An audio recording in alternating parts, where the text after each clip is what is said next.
Gracias por continuar con nosotros en Contexto. Les recuerdo, estamos transmitiendo en vivo desde @101.1 FM en Hermosillo, aquí en el corazón de la capital de Sonora, en la colonia San Benito. También, por supuesto, en estudio 106.7 allá en la fronteriza ciudad de Nogales y en estudio 96.9 en KGM, allá en Ciudad Obregón, en Cocorit, en Esperanza. Y por supuesto también están todas nuestras plataformas digitales por donde usted nos puede escuchar, nos puede seguir, nos puede escribir, puede hacer este programa con nosotros en Facebook en contexto.son, en YouTube como en Contexto Radio y en X o en Twitter como en Contexto Son. Estamos a menos de 8 días, el próximo viernes 13, cabalística fecha, viernes 13, el gobernador del estado, Alfonso Durazo, presentará su tercer informe de gobierno. Llega exactamente a la mitad de su gestión.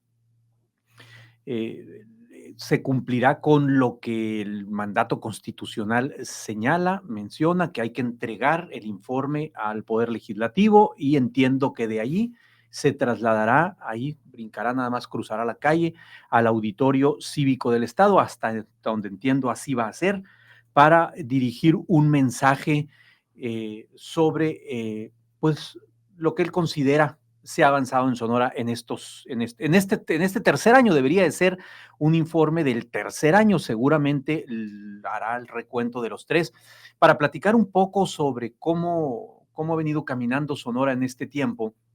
Invité en Contexto, y lo agradezco muchísimo, al empresario y analista político y analista financiero Óscar Cerrato. Óscar, bienvenido, buenos días, ¿cómo estás? Muy bien, gracias a Dios. Muchas gracias por invitarme. Es un placer estar contigo y poder compartir estos minutos con tu auditorio. ¿Por dónde empezar? ¿Qué ha hecho Alfonso Durazo? A ver, si quieres empezamos te propongo por la parte económica. ¿Cómo estás viendo el desarrollo del Estado? Comentábamos ahorita antes de entrar al aire, está promoviendo en sus spots muchísimo el tema de la planta fotovoltaica de Puerto Peñasco. Sí, bueno, para poner en contexto, lo más importante al momento de evaluar es la radiografía del momento, la información oficial para que no se dé pie a que uno esté especulando. Y la otra parte es partir sobre el Plan Estatal de Desarrollo. ¿Qué es lo que él decía? Dijo que iba a hacer. ¿Qué es lo que él dijo que iba a hacer en campaña como gobernador electo y ya en su Plan Estatal de Desarrollo, que si tú recuerdas, en un trabajo coordinado por académicos del Colegio de Sonora, presentaron un diagnóstico, una serie de tomos con un diagnóstico amplio de lo que pasaba en el Estado. Y en este sentido, también partiendo de los principios de no mentir, no robar y no traicionar, pues yo veo con suma tristeza, ahorita que hablaba de la planta fotovoltaica, pues que se rompe el primer principio de no mentir. En el spot dice que Sonora está la planta fotovoltaica más grande de Latinoamérica. Podría estar. Hoy en día no está. Es una planta fotovoltaica grande, con una inversión el doble de lo que costaría en el sector privado, sin líneas de transmisión adecuadas para interconectar Baja California, pero hoy en día es una planta fotovoltaica con 2 etapas que no llega a medio gigawatt. Y en México, inauguradas por el gobierno federal, hay plantas más grandes, por ejemplo la de Coahuila, sin hablar de las que están en Chile, y en Brasil y en otras latitudes. Entonces, es una planta que se proyectó, si tú recuerdas, originalmente a 5 gigawatts, después dijeron que a 4, y después dicen que a lo mejor la ponen en distintos sitios. Así es. Pero la realidad es que hoy en día hay menos de medio gigawatt, que son 2 etapas, 300 y 120, 420, más la transformación, baterías y líneas de transmisión que están en construcción todavía. Entonces, esa parte, pero más allá de que no existe más que en la presentación de PowerPoint del gobierno del estado. Aquí hay un tema muy importante sobre esa planta fotovoltaica. Si tú recuerdas, el señor gobernador o el entonces candidato habló sobre las bondades de esa planta y de que Sonora iba a ser accionista de esa planta y que gracias a esa inversión nos iba a bajar el recibo de luz. Es correcto. Sonora no es accionista de esa planta. En las notas de los estados financieros... Y tampoco el recibo de luz ha bajado derivado de lo que se genera ahí. Sí, bueno, ahorita entramos al tema del recibo de luz, porque hay una particularidad ahí. En las notas de los estados financieros, el auditor y el estado tienen que revelar las inversiones en acciones o las participaciones en fideicomisos. Al 30 de junio de 2024 no aparece ni una inversión en acciones en una planta fotovoltaica, ni aparece una participación en un fideicomiso. Esa planta sí es propiedad de un fideicomiso de Comisión Federal de Electricidad, el cual, por cierto, está cerrado con 7 candados por cuestión de seguridad nacional. No se sabe la naturaleza del donativo del terreno que le hizo Grupo Vidanta, que tiene ciertas irregularidades, y no se sabe a ciencia cierta la inversión total, porque en aras de seguridad nacional o en aras de opacidad, no se sabe más que aquellas cosas que los proveedores chinos están publicando sobre lo que se ha hecho en esa planta y ciertos destellos de Comisión Federal de Electricidad. Por cierto, el manifiesto de impacto ambiental solamente cubre las primeras 2 etapas, no es un manifiesto de impacto ambiental por 5 gigawatts. En cuanto al recibo de luz, que no ha bajado, sí hay un subsidio de verano, que es el mismo subsidio que ha venido arrastrando todos los años en un convenio el gobierno del estado con Comisión Federal de Electricidad, donde el gobierno del estado le destina recursos, donde le paga a Comisión Federal de Electricidad o consigue que Hacienda le pague a Comisión Federal de Electricidad por orden y cuenta de Sonora. Este año el convenio específicamente dice, si tú no me pagas o Hacienda no me paga, yo no le voy a dar el subsidio a los sonorenses. Así es. Ahí por el mes de mayo salió en el diario oficial un acuerdo donde Hacienda le destinaba ciertos recursos para el subsidio de Sonora, pero de forma anual, como son esos gastos. O sea, no hay un subsidio. Cubre la coyuntura, pues. Aunque el convenio que tanto presume el gobernador es multianual con Comisión Federal de Electricidad, si no hay los recursos presupuestales derivados de Hacienda, no va a haber ese subsidio el año que entra. El próximo año. Entonces, esa parte es importante, pero vamos a la creación de empleos, que es la parte más sensible, ¿no? El gobernador habla sobre el momento de Sonora. Y en creación de empleos, en aquel diagnóstico decía de que Sonora en promedio venía generando 18,000 empleos y viene en el Plan Estatal de Desarrollo cuando lo que se necesita es 30,000 empleos al año. Las cifras del Seguro Social que presenta... son 28,000 hasta en el periodo septiembre 21, agosto 24. Así es. 28,000 cerrados, y es importante ponerlo en contexto. Con Armando López Nogales se crearon 75,000, casi 76. Con Eduardo Burs se crearon 68,000 empleos. Con Guillermo Padres se crearon 83,200 empleos en el mismo periodo. Con Claudia Pavlovich se crearon 58,000. Con Alfonso Durazo se han creado 28,000.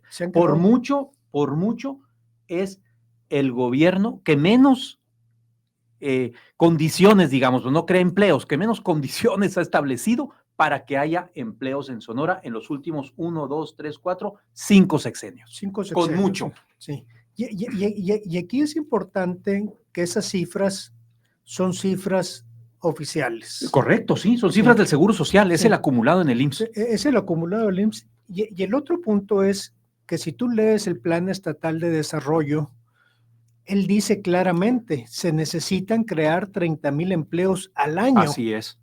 En 3 años. Para atender a la población económicamente activa de Sonora, Sí, la gente que sí, se va incorporando, sí, ¿no? A la así PEA. es, sí.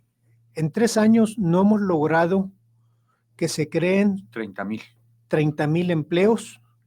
Entonces, hay un déficit en creación de empleos, de acuerdo a sus propios números, de 62,000 empleos en lo que se ha acumulado de esta administración. Esa parte tiene mucho que ver, pues, con un clima propicio a la inversión. Y en el clima propicio a la inversión, pues, tiene que ver en una cosa que todos ponen. El gobierno tiene que poner las condiciones para que se cree el empleo, tiene que poner la seguridad, tiene que poner la infraestructura, tiene que poner un sistema de justicia, tiene que poner un sistema de justicia laboral, que es muy importante, y la otra parte tiene que seguir enriqueciendo la oferta educativa. Sobre la parte de seguridad, pues no es necesario hablar porque, como diría el filósofo de Juárez, lo que se ve no se pregunta. Así es. Es evidente que el gobierno del estado y el gobierno federal no tienen control del territorio de todo el estado de Sonora, que es uno de los estados más grandes. Es difícil de tener control, pero se ha ido perdiendo o cediendo el control de amplias regiones del estado donde hay gobiernos paralelos. Es el principal problema de Alfonso Durazo, Oscar. Yo te diría, sí es el principal problema porque es donde generó mayor expectativa. Por de donde venía, O sea, por el antecedente. Pues. Por el antecedente. En las gráficas que demuestran donde los homicidios dolosos dicen ya van disminuyendo, No. Eso es una falacia, que lo cual no es cierto, pero también dicen la escalada fue en los últimos 3 años del gobierno de Pavlovich, donde, por cierto, él era el secretario de Seguridad. En una gráfica que ayer presentó él, donde dice ya la tendencia nos favorece. Ese es un problema por donde venía. La otra parte, en esta parte de decir hay una comunión entre el gobierno federal y el gobierno estatal, en una entrevista que dio ayer el gobernador, una amplia entrevista, pues hace una confesión, pues yo te diría penosa, donde dice, no tenemos un helicóptero. Sí. El gobernador que viene de la Secretaría de Seguridad, el que se presume de ser el gran aliado, el consentido del presidente, el creador de la Guardia Nacional, en 3 años no ha podido conseguir un helicóptero. Eso te habla de la capacidad de gestión en materia de seguridad en uno de los estados más grandes, en uno de los estados estratégicos por el cruce fronterizo tan amplio, la frontera que compartimos, donde hay evidentemente trasiego de drogas, donde hay trasiego de personas y donde hay, no hay que olvidarlo, hay un gran trasiego de armas del norte hacia el sur. Entonces, en esta parte yo te diría en seguridad, que es la parte crítica para la inversión, está fallando el gobierno del estado. Y otra vez los datos. Con Armando López Nogales, mismo periodo, vamos a ponerlo en contexto, entre septiembre del 97 y julio del 2000, es decir, los primeros 3 años, estamos hablando de 1,160 homicidios dolosos con Armando López Nogales. 739 con Eduardo Burrs en el mismo periodo. Vamos a cerrarlo en los primeros 3 años de gobierno. 1,618 con Guillermo Padres, 1,959 con Claudia Pavlovich y 4,658 con Alfonso Durazo. Es decir, de 1,160 de López Nogales, 739 de Burrs, 1,600 de Padres, 1,900 de Pavlovich, 4,658. Son datos del Secretariado Ejecutivo del Sistema Nacional de Seguridad Pública. No es periodismo de imaginación, no es comentario de imaginación, son datos duros que ahí están. Sí. los datos son muy tercos. Sí, más, sí. Y la realidad es más cerca aún. El otro tema que la diputada que estuvo antes que mí lo menciona es el tema de pobreza. Sí, claro. Sonora sigue teniendo pobreza alimentaria. La tercera parte de las familias están en pobreza alimentaria. Los programas sociales no han como ayudado a gran cosa en eso en el Estado. No han logrado gran cosa, pero hay una tercera parte de las familias a veces se va a dormir y los niños se van a dormir sin haber cenado o sin saber qué van a desayunar mañana. Ese es el tamaño de la tragedia. Dentro de esa parte también hay que resaltar, a mí me gusta el programa de becas. Creo que es una buena medida porque el efecto transformador de una beca no hay que perderlo de vista. A mí me gustaría que se entregaran al inicio del ciclo escolar y no se estuvieran entregando en abril o mayo al final del ciclo escolar. La beca que han anunciado para estudiantes de primaria, que son 2,450 pesos al año, pues les va a ayudar a comprar útiles escolares, pero es una beca pequeña, es una beca que yo te diría de carácter asistencial, y qué bueno, si llega en oportunidad para que compren los útiles escolares, que ya no llegó este año, si el próximo año llega con la oportunidad de vida, va a ser de mucho más ayuda, porque el desembolso de las familias para el inicio a clases es grande, y eso lo vemos en muchas familias o gente que trabaja con nosotros. Tenemos que ayudarlos para que compren los útiles escolares. La otra parte, en las becas también de universidad, pues yo te diría, es un buen esfuerzo. Y aquí hablando de educación, pues vamos hablando de las grandes reformas que ha hecho. La reforma a la ley de la Universidad de Sonora, con la cual se prometió de que nunca jamás iba a haber huelgas. Bueno, eso es una buena broma. Que ya con esto íbamos a lograr la estabilidad de la Universidad de Sonora, lo cual no ha sido cierto. Tiro por viaje. De tiro por viaje, y esto habla de que pues, las premisas bajo la cual se reformó la ley de la Universidad de Sonora, pues no se cumplieron. Y la otra parte también habla de que en esta gran universidad de investigación que tenemos, se le siguen sin asignar los recursos presupuestales adecuados ante una sequía de recursos federales, de recursos estatales, y también, hay que decirlo, de los apoyos que CONACYT venía otorgando a todas las universidades de investigación.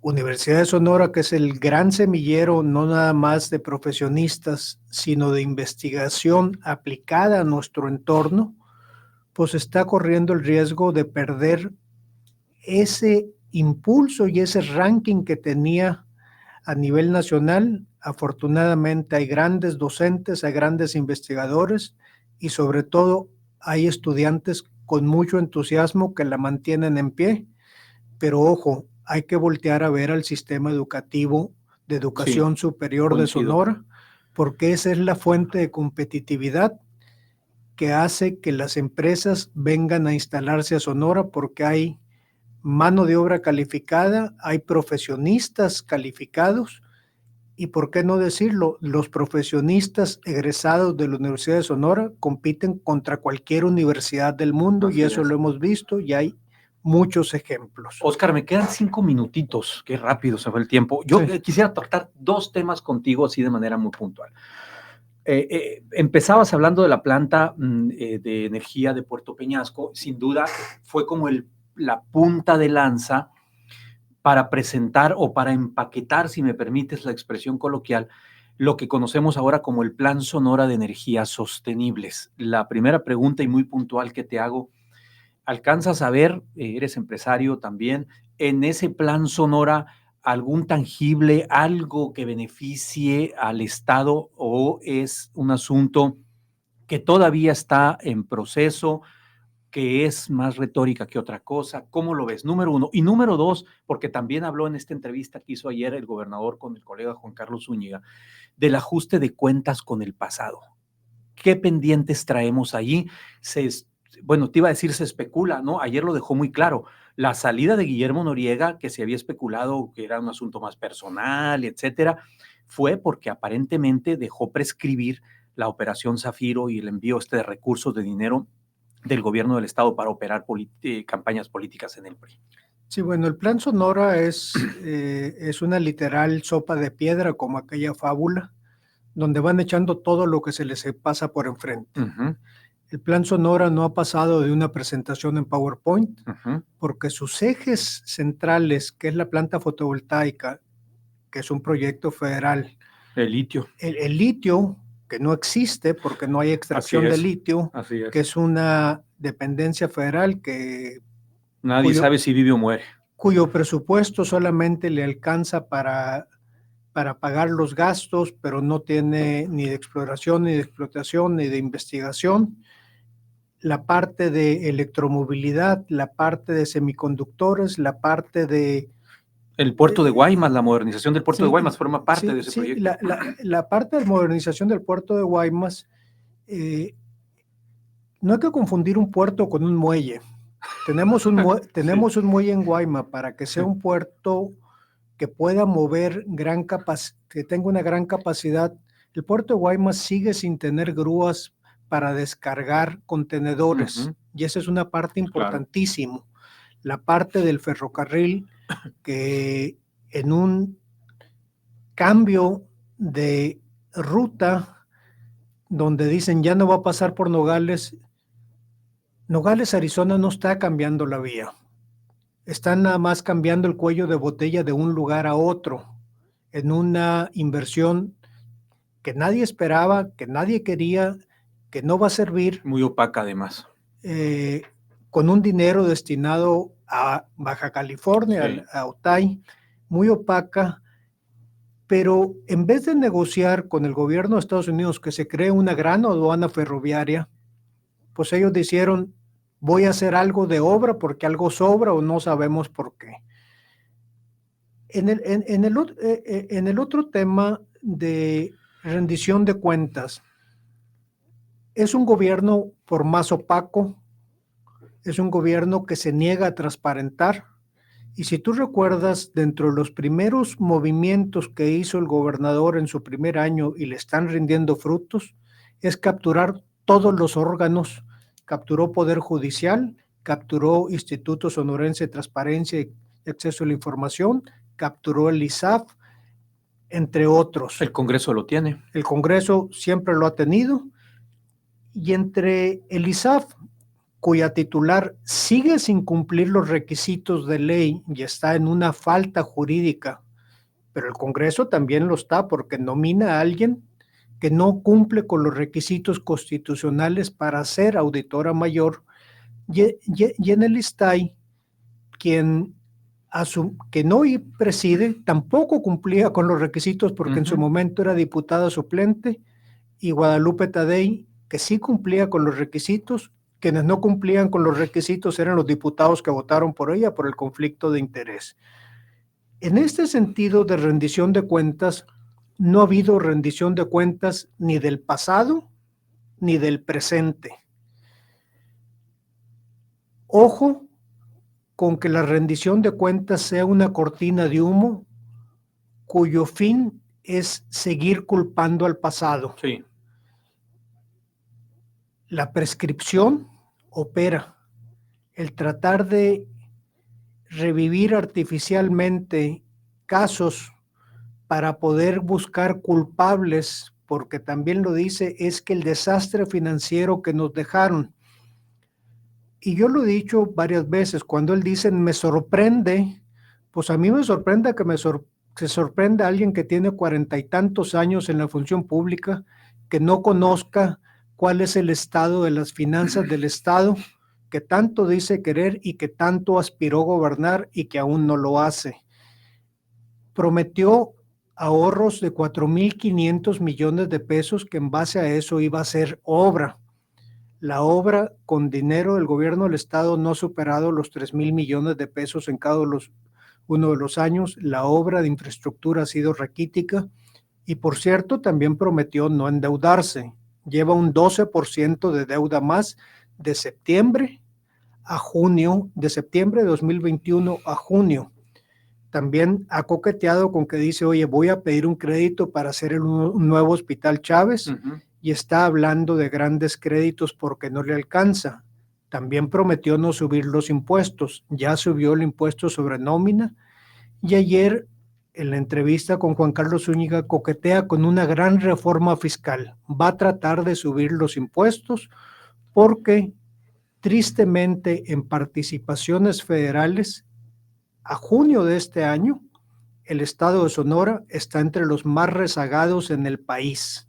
Híjole, ya nos vamos, Oscar. Estaba muy buena la plática, apenas se ponía interesante el asunto, pero ya nos ganó el tiempo. Rapidito, una calificación al gabinete, en un número. ¿Qué calificación le pondrías al gabinete del gobernador Alfonso Durazo? Mira, el gabinete Montessori de Alfonso Durazo, pues yo te diría, es gris, inexistente, no le ayuda. Yo le pondría un 4, pero no es el gabinete. El gobernador tiene la facultad a discreción de él nombrar y remover libremente su gabinete. Los perfiles. Gracias. Gracias, pues es el empresario, es el analista económico y financiero Óscar Serrato.